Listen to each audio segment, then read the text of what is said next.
The word we're talking about today is propaganda, and we spell it P-R-O-P-A-G-A-N-D-A.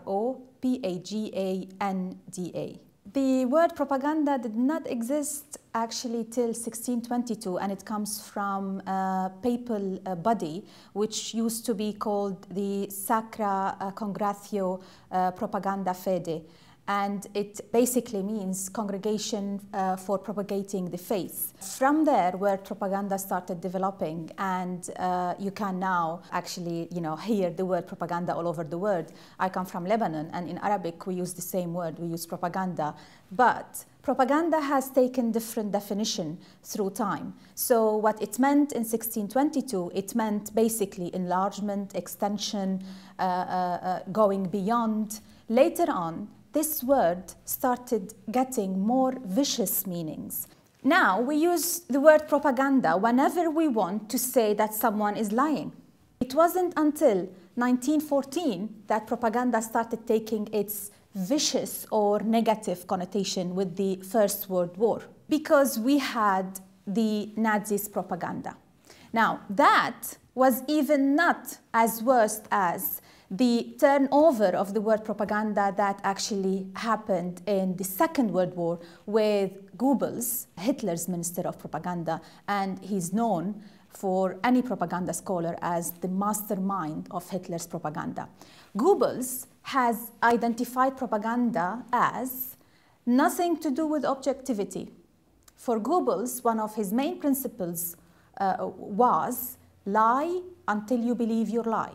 So if you need to lie in order to make people believe something that you want them to believe, that's fine, you can do that. And from that point, propaganda started actually emphasize this negative connotation of it. So whenever we say propaganda now, we think of deception, of lies, of falsehood. But before that, scholars were arguing that propaganda is this fine word that has lost its track. And there hasn't been a word in the English dictionary that has been actually falsified than the word propaganda. And from there, I started looking at other forms of propaganda. And I started discovering scholars who have actually written on something that we called honest propaganda, which basically goes with campaigns to, educational campaigns, campaigns for women's rights. When you're actually campaigning for a good cause. It started with Flora Tristan in 18th century when she was campaigning, when she was touring France, actually calling for women's rights. So propaganda has taken different shapes, different forms through history. What I'm trying to do is basically say that propaganda could be seen as positive if we actually look at it without deception. So if we don't use deception, if we don't lie, certain techniques actually helps us in disseminating certain ideas that are essential for the developments of our societies. Propaganda scholars have always argued that propaganda could not be achieved without, modern propaganda, our daytime propaganda could not be achieved without mass communication.